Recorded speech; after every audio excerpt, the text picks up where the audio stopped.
Okay. Okay.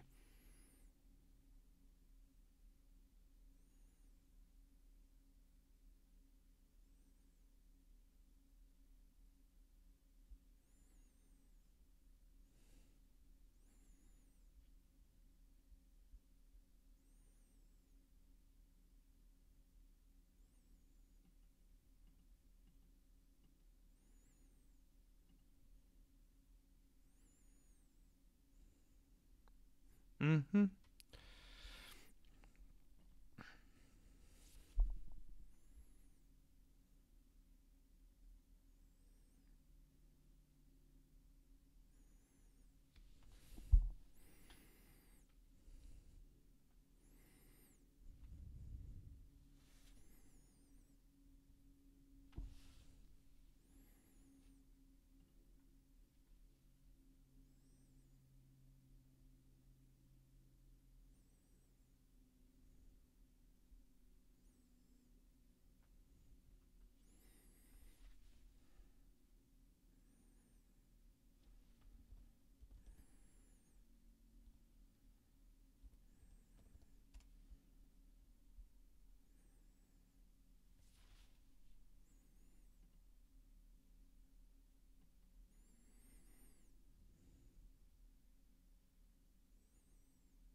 Hi there, everyone.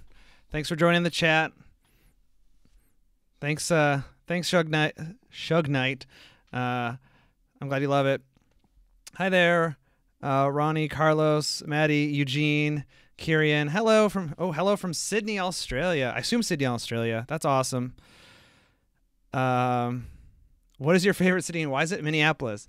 Man, have you been following what's been going on in Minneapolis? They no longer allow single family only zoning in Minneapolis. So yeah, Minneapolis is rapidly climbing up my list of favorite cities. Though I already loved Minneapolis before that. I almost moved to Minneapolis. I'm from Wisconsin actually, so the cold does not deter me from loving Minneapolis. Let's see what else is going on, guys. Yeah, upzone everything. That's right. Wow, from New Zealand, Australia. What time is it on that part of the world? It's a little over 3 p.m. here in California. What is my favorite city in California? Well, I'm here in Sacramento, so I'm pretty partial to California or Sacramento, California. Yeah, the city of trees. It's beautiful here. Favorite UK city? I've only been to London, and it was pretty cool. Very expensive though. It was not a. I was a student on a budget, and I got priced out of a lot of activities there in London. But it was a great city. 10 a.m. in Sydney. Oh wow! So it's the next day there. So it's the weekend. Boston. Oh, man, that's a city I've not been to. Johnsonville sausage. That is probably the biggest omission of cities I've not been to here in the U.S. I've not been to Boston. I'm considering rectifying that in the spring. We'll see what happens, but I really want to get there. I hear it's great. Let's see. Roni says, I'm working on an urban planning research project for my AP research class. Oh, that's cool. Is that high school AP? That's awesome. What else is going on? Hi from Indiana. Yeah, I love Indiana. My wife's from Indiana, so I get to go there a lot. What is my favorite city plan? I did a video on this, and it's one of my worst videos performance-wise in terms of views, but the Savannah city plan has got to be one of my favorites. Just the ward plan, the reusable kind of gridded ward plan is just amazing. When I was a junior in college, I conned a couple of my friends to do a road trip from New York all the way down to Savannah, Georgia. So instead of going to the beach for spring break, I made them go see my favorite city plan. That's how geeky I am. Let's see. Toronto, Canada, Philadelphia, holy cow, Germany. Am I a grad student? That's a good question. I am a graduate student. I'm a PhD candidate at UC Berkeley right now. So I'm in my 4th year as a PhD student. So that means that I've got a bachelor's degree, a couple of master's degrees, and now I'm working on my PhD. So that's where I'm at right now. Let's see here. Ever been to Cleveland? Yes, I've been to Cleveland. When I was an undergraduate in city planning, a group of students organized a trip to Cleveland, and we got to meet with planners in Cleveland, go to kind of some of the sites, some of the big kind of planning emphases. The health line, is it the health line in Cleveland, the new BRT, or it was new at the time?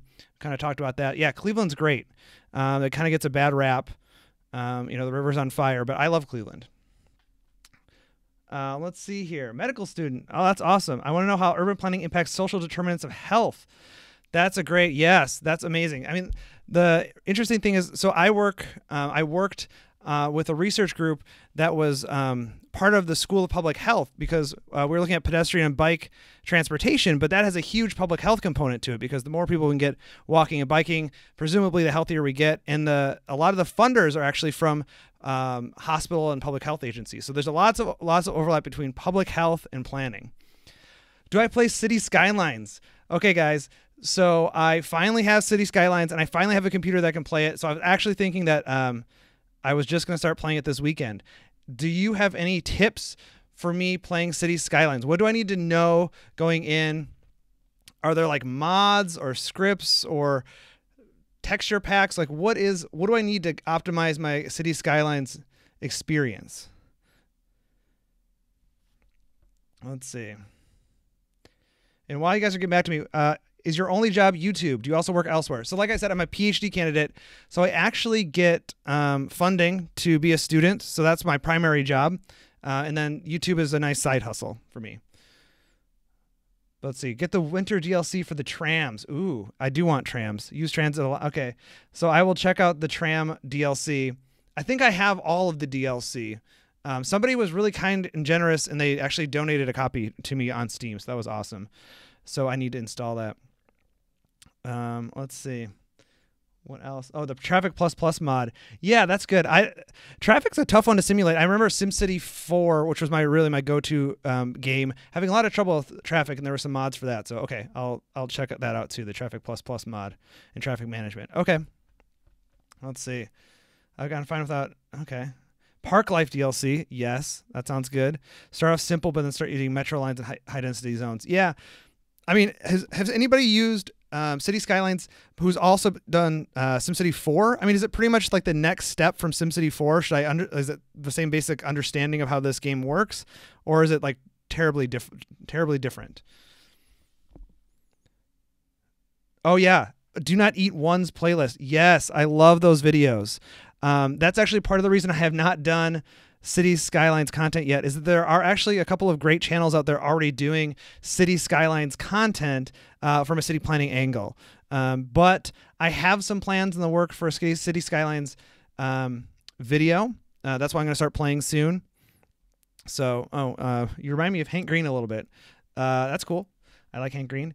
SimCity 4 did pathfinding a really dumb way. Yeah, I know. That's true. Okay, City Skylines is smarter in many ways. Thank you, Tom. That's good to know. It's similar but better. Yeah, I'd hope so. I mean, SimCity 4 came out like a decade and a half ago or something. Traffic President is the way to go. Okay. Quick question. Is economics a good degree to get into urban planning? I would say it's possibly a related field, though if you want to get into urban planning, I would at least consider taking urban planning classes. Like, if you're in college right now, taking it as like a minor, take a few classes. If you want to get into city planning as a career, you want to be able to prove to an employer that you have some basic knowledge in the field beyond just City Beautiful videos. So I'd recommend it. Having a mechanical engineering undergrad, good launching point for an urban postgrad. Yeah, so the cool thing about city planning is if you're going to get a master's degree in city planning here in the U.S. or graduate degree, you generally do not need to have an undergrad in even a related field. I know somebody who was, in patent law before they became a graduate student. Anything from geography to literature to dance does not matter. Generally speaking, if you're trying to get into a graduate program, of course, the more competitive graduate programs, they might tend to value people who have experience. But if you just want to get into the field, it doesn't really matter what the undergraduate is, so long as you kind of can demonstrate your reasons for being interested in city planning. Okay, let's see. I'm going to study architecture. Any tips, Esteban? So I have a master's degree in architecture, and I will say the culture of architecture is you don't sleep. You work and work and work to the bone. That building is never finished, and it's kind of a toxic culture. I always slept during architecture school, And I would encourage you to make sure you have a healthy work-life balance when it comes to architecture school. Otherwise, you're going to burn out or you'd be miserable. So check it out. Best program in your opinion for postgrad? So you mean like a graduate school, Suge Knight? If it's not already Cal. Yeah, Cal is good. Cal's really great. MIT is one of those programs that are always mentioned at the top. But there are other great ones too. I mean, here in California, UCLA, USC is good. Harvard, GSD is good. But I hear good things from like Georgia Tech. I have a preference for Cornell, where I did my undergrad. But lots of good programs. I would recommend, if you're choosing a program for urban development, think about where you want to live after you get that degree and try to find a university that's nearby, because you're going to have a good network built in of all those people who also went to that school. Architecture in Utrecht and biking is really great. Utrecht is one of those cities I want to go to so bad, Mr. Marcus Mulder. I was planning on possibly going this summer, but my wife is having a baby this summer, so I really can't be leaving for overseas trips. That would be bad. But yes, Utrecht, the best city, says Eugene Belfour. I've only heard great things. Want to go there? Yes. Let's see. How can urban fabric with an FAR of less than 0.5 be densified in order to have less cars and more efficient public transport? Yeah, that's the $20,000 question, the dare. Of course, we hear a lot about accessory dwelling units, ADUs, or granny flats, is a way to sort of sneak in density while preserving the quote unquote character of the neighborhood. I think what Minneapolis is doing, kind of not allowing the sort of single family only zones, is good, but it's really, really hard to add density, which is why you want to have that density built in the first place. Oh yeah, sorry, Suge Knight, UPenn program. Yes, the UPenn programs is well regarded. So check out UPenn. That's a great one. I mentioned a bunch of schools. I left off a bunch that are also great. There's great programs everywhere. All right. What city or cities make you the most sentimental? Portland, Oregon. Thank you. That's a Fairy Princess. That's a good question. Portland, Oregon makes me the most sentimental. I moved there like 1 year out of undergrad, and it was in 2006. This tells you how old I am. In Portland, Oregon, I mean, I think most people know it's a very hip town, Portlandia. But in 2006, it was a very cool place to be, but it was still really, really affordable. I got my first apartment there for $600 a month, which is nothing now, and it's like in one of the trendiest parts of the city. I was young. It was just a really fun city to be in. I had such a great time. I don't know if I could go back now just because it's so expensive and changed so much, but in my heart, Portland is one of my favorite cities. All right, how is UW's program? I assume you're talking about University of Washington, Andre. It's great. Lots of good. Heard lots of good things there. Can you do a review of GTA 5, City of Los Santos? I thought that in Grand Theft Auto, the cities are very strongly based off of a real city, which is a little bit less interesting, but I'm not sure. Let's see. My favorite cities: Portland, Vancouver, New York, Utrecht. Yes, those are all amazing cities. Favorite airport? Ooh, Portland's airport is great too. Am I part of Num Tots? I think I'm too old for that. Suge Knight. I know it's cool place where they share memes and stuff, but like I'm well into my 30s and I think I'm not young anymore. So, but I think that's awesome. If I was 10 years, 15 years younger, or I would definitely be into Num Tots. Salem, Oregon gets no love. I know it gets no love, but I am partial to Portland and Eugene over Salem. I'm sorry. Lauf one tup. Okay. Let's see. Do I like brutalism, Frank Peters? I'm not as anti-brutalism as some people. I've had some really good experiences in brutalist buildings getting my degrees. But yeah, I generally prefer human scaled architecture and use of materials that it reflects human scale, things like brick and things like that. Not so much the concrete slabs and plate glass that define brutalism. But I don't hate it by any means. Okay. Yeah, all the GTA games are based off of real cities. So it's just not as interesting for me to review it. But hey, it would be kind of fun. I saw a video recently of some guy walking around like GTA 3 like he was a tourist, and it was pretty funny. So maybe there's something there. Let's see. Should I tour grad schools I've applied to in order to pad my resume? I don't think visiting the schools is going to have any implications for you getting in or not. It's mostly for you to kind of see if that's somewhere where you want to be. And if you make those visits, I try to line up interviews or office hour meetings with professors that you might be working with, and that could help. If you get yourself face to face with a professor that might be kind of looking at your application, it actually may help. So I'd encourage face-to-face visits if they have the opportunity. Let's see. What architectural movements do I like the most? Ooh, I don't know. I mean, I like them all. I sort of like the early modern era of like Louis Sullivan, like kind of the original skyscrapers era. Sort of, it's about the era of the kind of the streetcar era of the U.S. To me, that was. I wish I could go back and kind of feel what it was like to be in that urban environment and seeing those buildings go up. Let's see. What are my thoughts on the layout of Milwaukee? So I'm a Wisconsin boy. The layout of Milwaukee. I'm from northern Wisconsin, so I didn't get to Milwaukee a lot.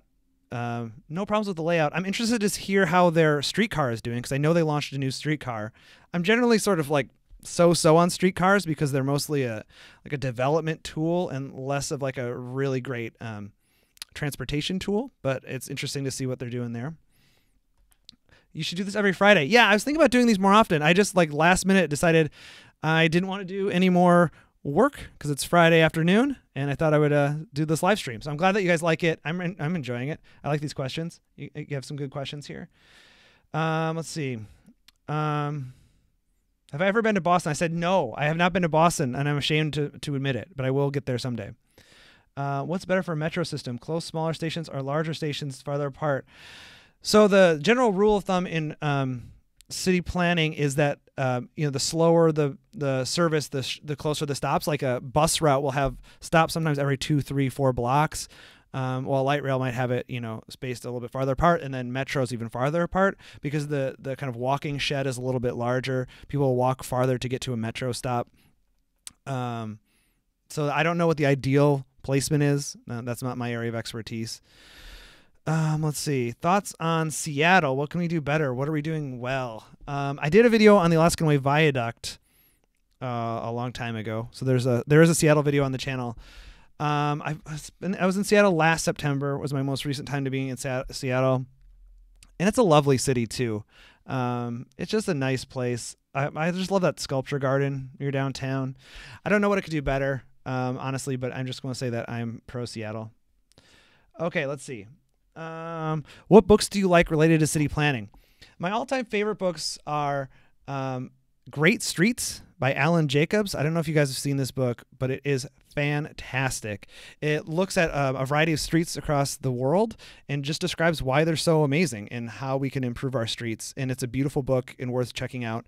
I always recommend for newcomers to the field to read Death and Life of Great American Cities by Jane Jacobs. It's a classic, and you'll hear every one of your professors saying that you should read that at some point. Because it really does. It's the book that crystallizes how we've changed in planning from being very top-down, large-scale urban redevelopment to a paradigm that sort of emphasizes local public engagement and things. So it's a really good book. Thoughts on Frank Gehry's architecture? Good question. I'm not. It's not my cup of tea. Again, I like things that address the street and enliven the street life. So Gehry's architecture is emblematic of what you would call object buildings. So like they're sort of meant to be sort of seen from a distance or sort of seen on its own. It's like sort of separate from the urban environment. I prefer good neighbor buildings, as I like to call them at least, buildings that make the surrounding urban fabric better. And Gehry's buildings don't really do that. So they're not really my cup of tea from that point of view. So let's see. Thoughts? Okay. Is it better to have 1 lane each way street or 2 lanes one-way street? Aiden asks. These are all good questions. I'm trying to get into as many of them as possible. The 1 lane each way versus 2 lane. So I've heard people argue that 1 lane each direction is better. But then I've also heard people say, actually, no, one-way streets get a bad rap too. I think they can both be good streets. It depends on what you're optimizing for. If you're optimizing for throughput of cars, I could see one-way couplets being better.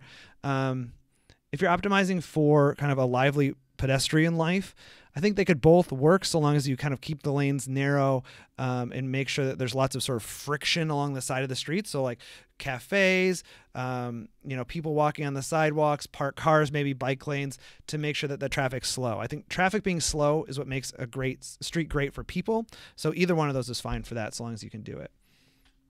Okay, let's see. How do you feel about the original plan for Epcot? I won't go into that now because I think I want to do a video on that someday.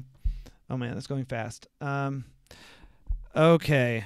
Public engagement. How can we do it better? Currently, there's lots of selection bias where only people have invested. Yes. Andre, good question. I think I answered one of your questions before. Public engagement. When I was a city planner, so before I did this PhD, I was a city planner, and public engagement was one of my favorite aspects of the job. It's so much fun to get out there and try to do your best to educate the public on what project you're working on or what you're trying to do. And then try to get their reaction and then get their input. So the important thing is to kind of get people to tell you what they're thinking about this project in a way that's really constructive. But I think, Andre, your question was getting to kind of how can we listen to voices outside of kind of the regular group that come to every meeting. And that's tricky. And that's again, another really important question that everybody faces in planning, because unless there is controversy, you will get like the same 40 people to every community workshop. But yeah, so like I was working on a project where we had 3 community workshops. 40 to 60 people came to every one, no matter what we tried. We had stuff on the radio telling people to come. We had posters. It was bilingual. We were trying to reach out to Hispanic groups. Still got 40 to 60 people until the project turned controversial. And then we filled an entire gymnasium of people. I think there was like 150 people there because something got controversial. So one way to do it, I guess, is to spice it up and make it sound controversial. I'm just joking, but it's tough. Okay, so what city do I plan for? So before I was a PhD student at Berkeley, which is what I'm doing now, I was a consultant planner. So that means that I was my firm was hired by lots of cities to do comprehensive planning or general planning. So I worked in a few cities, smaller cities in California here, working on their long range comprehensive plans. Okay, let's see here. How important is GIS science in urban planning? It's very important to have a basic knowledge of GIS. Every planner kind of in the field probably uses it a little bit. I would caution against becoming like the expert in your office on GIS unless you really love it, because ArcGIS is a buggy, terrible program that drives me crazy. So you don't want to be the one debugging everybody else's mapping situation, but learn it. Okay. Let's see. Can a city become too big in your opinion? I don't know. That's a really good question. Now it's going to stump me, and I'm going to think about this at night. I don't think so. I think if a well-planned city can be quite large, but I mean, I guess if 7 billion people are going to live in one city, that might be too big. Let's see. Thoughts on the City Beautiful movement, Arnulfo. Yeah, I need to do a video on the City Beautiful movement. It's like been in the back of my head, obviously, since I started this channel. I should tell people what the City Beautiful movement is, considering the channel sort of borrows its name from the movement. I'm actually going to be in Washington, D.C. Next week. And the Capitol Mall is one of the kind of prime examples of the City Beautiful movement. So I will definitely be getting some footage of of the Capitol Mall for a future video on the City Beautiful movement, but I don't have a script written for that or anything, but I want to do one. Okay. What are your views on free parking? I am a Shoopista. That means I agree with Donald Shoup, who wrote the book, The High Cost of Free Parking, something I'd recommend that all of you check out. It's on my bookshelf behind over here. Yeah, free parking is bad. It's a valuable resource and it should be priced accordingly. Let's see. What are my thoughts on new urbanism? Colin Hunter. So I don't consider myself a new urbanist, though I agree with many of the principles of new urbanism. And I think that they get a lot of flack in academic circles, like the one I'm in now as a PhD student. But I think that they've done a lot of good in kind of thinking about how we can do suburbs better. But yeah, they're not perfect. And I'm not a member of the Congress of the New Urbanism or anything like that. Okay.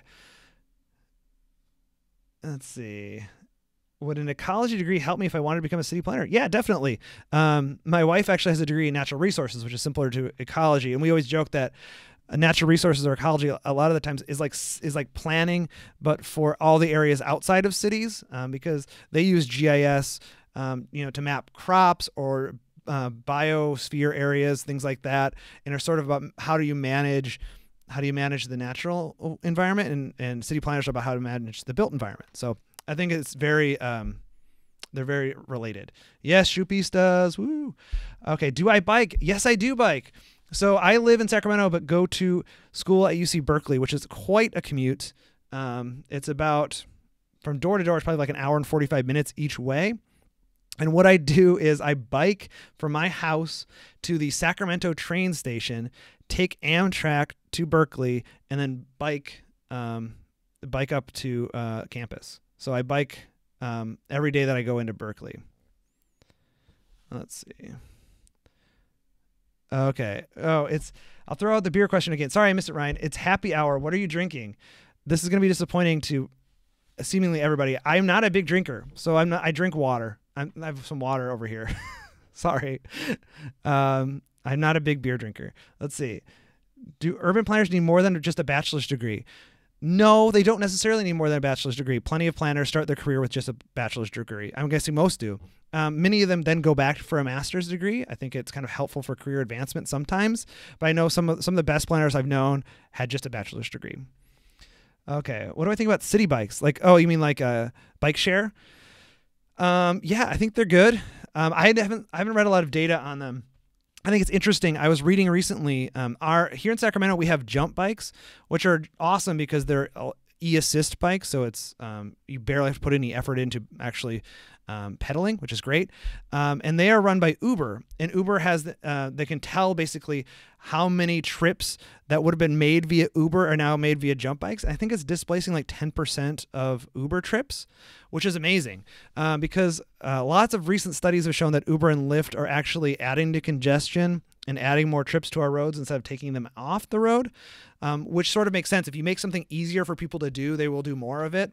So if you make it easier for people to take rides places, they're going to do more of it. But it's nice to see that people are opting for bikes instead of rideshare. Let's see. Are you a fan of electric scooter renting in cities? I haven't tried electric scooters yet, and I know here's what I'm not in favor of with regards to electric scooters. I'm not in favor of companies just dumping scooters places without discussing it with city government. And I agree that with city governments kind of reacting negatively to that, because cities are responsible for making sure everybody can use the sidewalk. It is a public space. And I think that most cities, like most planners, are interested in scooters. I think they think it's a great possible last mile solution for people, and would be on board if these companies would take the proper kind of course of action for getting it approved. And I know Silicon Valley's whole thing is disrupt, disrupt, disrupt. But when it comes to shared public resources, I think there's reason to be cautious. But that said, I'm excited. I want to get on a scooter as soon as I can because it looks cool. Let's see. Okay. What kind of... Excel is the main program that planners I work with use, yet none of them know how to use it properly, Allie. Yeah, I know. We actually, I don't know, as an undergraduate and a master's student, we had to take classes in how to use like Excel to do sort of basic, not even more than basic, for doing like some population projections and things like that. So they should have some experience, but it might depend on the age of the planner too. Let's see. What are your thoughts on free flow intersections? Do you mean uncontrolled intersections or like roundabouts? Those are two different things.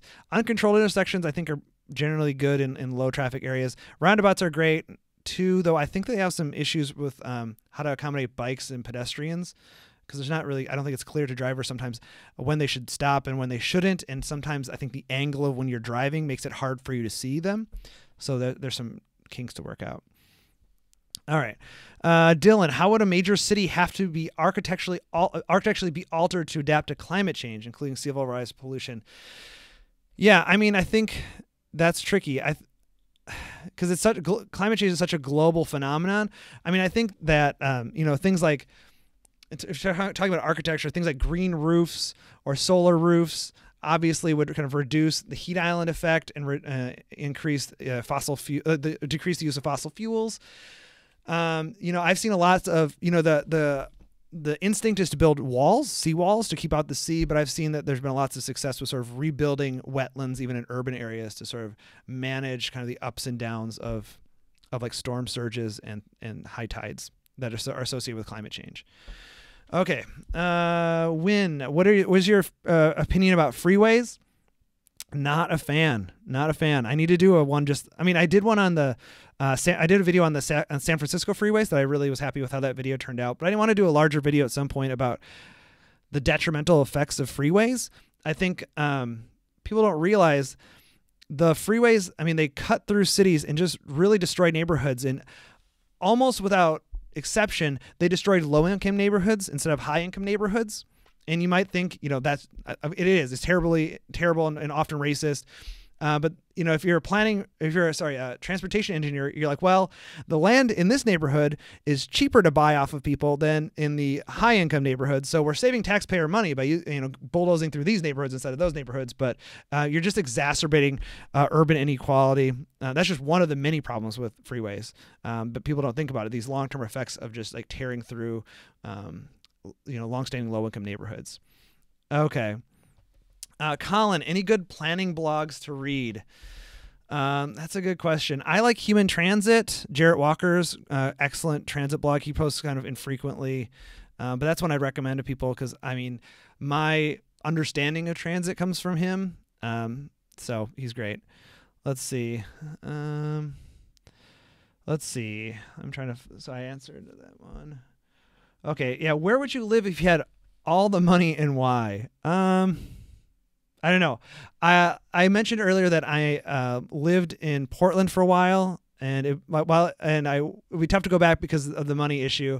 So maybe in Portland, or I just love the Pacific Northwest. I've always wanted to go to Vancouver. I could see being happy there. I love the climate of cloudy and rainy, so that's great. Let's see. Alvin, civil engineering versus urban planning. Well, it depends on what you want to do. They're very different fields. But, if you're interested in, say, like transportation, like roads and things, it just depends on what aspect you're interested in. If you want to actually physically design the infrastructure, civil engineering. If you want to kind of plan them or think about their impacts, it's city planning. Okay. Ooh, favorite planning YouTube channel other than yourself? Maybe you guys can post ones in the chat. I don't know of many dedicated city planning channels on YouTube that's not City Beautiful. And I would love to find more and honestly support them, shout them out, because I want to build, there needs to be more city planning channels. I can't do all the content. Like, I get so many recommendations for excellent video topics. You guys are great at coming up with just great topics for videos, but I am one person and I only have a limited amount of time. So if there are more channels out there and we can kind of grow those too, that would be awesome. Yeah. So I guess the other favorite channel, I really did like the Do Not Eat ones, City of Skylines, planning videos. I thought those were really great. Let's see. Yeah. Do Not Eat 01. Yep. Yeah. Sam Burr. So the thing is, until just recently, now that I'm starting to get into City Skylines, I haven't been following too many, I haven't had a need to check out Sam Burr's content, but I will. B1M. Okay. B1M. I'll check it out. And Sam Burr, yes. Sam Burr, I definitely, when I did my SimCity video, everybody's like, check out Sam Burr's channel. And I tried to promote his channel in the comments because that's awesome. Let's see. B1M. Okay. I'll check it out. Let's see. Do you program? Use R or Python? I don't program a ton, but I do know a little bit of Python. Let's see. How do you think America can become less reliant on the car? I think it's a transportation question with a land use solution, or one of many. I think we need density. We need to have destinations for people near where they live, and make it convenient and safe for them to get there. Let's see. Why do planners and engineers struggle to get along? So yeah, that's a great question. So I can only speak about transportation engineers because those are the folks I've worked with in the past. But transportation engineers have to follow lots of kind of guides and rules and regulations about the design of roads, and a lot of those guidelines came from the design of highways and were sort of repurposed for the use of streets. So from their point of view, they're engineering things correctly. And especially if their goal, which it often is to move cars fast and safely. But planners don't care just about cars. We care about people. We care about bikes, transit, pedestrians on roadways. So that's where we get into conflicts. And the nice thing is I've seen, even in just the last 10 years, so many transportation engineers coming around to the planning philosophy on this. And it's just a matter of planners helping engineers redefine what the problem is, because engineers are great problem solvers. They're some of the best problem solvers out there, but you just got to give them the right problem. So the problem isn't how do we get as many cars as possible to go through cities during peak rush hour traffic, but how do we get as many people to where they want to be safely and not vehicles? Okay. Let's see. Favorite city on the Great Lakes? Ooh, that's a good question. I grew up on the Great Lakes, Lake Michigan. Love it. I mean, Chicago is just amazing. I love Chicago. I've done videos on Chicago. I will do more videos on Chicago, I'm sure. Let's see. Best planned city in the United States. I sort of talked about this. Savannah is one of my favorite cities. Favorite South African city. I haven't been there yet, so I need to check it out. Thank you, Babandi, for love your channel. Oh yeah, sorry, Jay Foreman. Thank you, Route Master. Jay Foreman is probably my favorite city planning adjacent channel. His Unfinished London series is amazing. So please, everybody, Unfinished London, Jay Foreman, check it out if you don't know it already. Fantastic. He also is doing did a series called Map Men, which I think is great. And he's doing another set of those videos coming up, so I'm excited about that. Let's see. If the Hyperloop came to California, how would cities be impacted by people being able to move so quickly between them? Yeah, that's a great question, JJ. I got to say, I am bearish on the idea of Hyperloop ever coming to fruition. There's so many challenges there, both technical and political.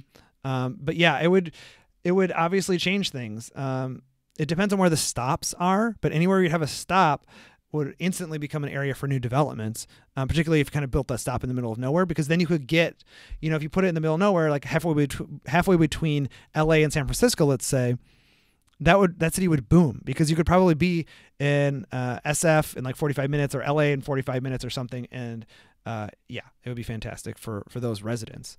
So it would definitely increase development in those areas. Let's see. Just a couple more, guys, because I told my wife I was going to clean the house here, so I got to do that before I go. Okay, let's see. A couple more. Can and should cities bring back their trolley systems? Mike, good question. I think a lot of the streetcars that we see here in the United States, like I mentioned, are designed for development and not for transportation. I think new tram systems will be successful if they have dedicated right-of-way, meaning that they can zip through traffic without being blocked by other cars or things like that. Rapid transit, high-frequency transit is what we need, and if trams can do that, I'm all for them. Let's see. Do I have anything new to say about the Boring Company? No, my video still stands. I posted that recently on Twitter because I think probably some of you know that Elon Musk just demoed a sample tunnel for the Boring Company. But I think first of all, it's disappointing to me that he's giving up on the concept of having basically buses down there, but it's really going to be private cars. I think also the biggest problems are going to be finding places to get down into the tunnel. Now I think he's talking about doing them in private parking garages as opposed to on public streets, which definitely eliminates a hurdle there. But yeah, I just think you're going to have traffic jams getting into the tunnels, which are no good. So I don't know. No real new thoughts there, but I'm still not optimistic about it. What do I think about high-speed rail, William? I hope it finally comes to California. They actually are building segments down by Fresno. It's under construction. I'm a big fan of high-speed rail. I think that's a great idea. I ride Amtrak every day, not high speed, but I love trains. Okay, Justin, thank you. Love your channel. That's awesome. Eugene, what do I think of big box stores? Yeah, I mean, they're a terrible land use. But hey, I need to go to Target like everybody else, so I definitely still shop at them. I think that I've seen some great reuses of big box stores. It's kind of amazing. I've seen libraries, museums. I think the Spam Museum in Minnesota is in an old big box store. So they're ripe for reuse because they're sort of just a big plain box that anything could be put in there. But as a kind of original land use, I don't love them. And Dark in the Sky, I'm sorry, I don't know anything about traffic in Manila. So I can't help you out on that one. Okay. So that's going to be it for me, guys. I've been here for 40 minutes. But thank you so much. Yeah, it was great. And I should do this more often. I thought it was fun. You guys have really great questions and I like talking with you. So stay tuned. Just, I'm going to have a new video up in, I think 2 weeks. It'll be on the census, but I try to make it interesting. So hopefully you guys will enjoy that, and I have some other great videos planned in the future. So thank you all again. Have a great weekend, and I'll see you around.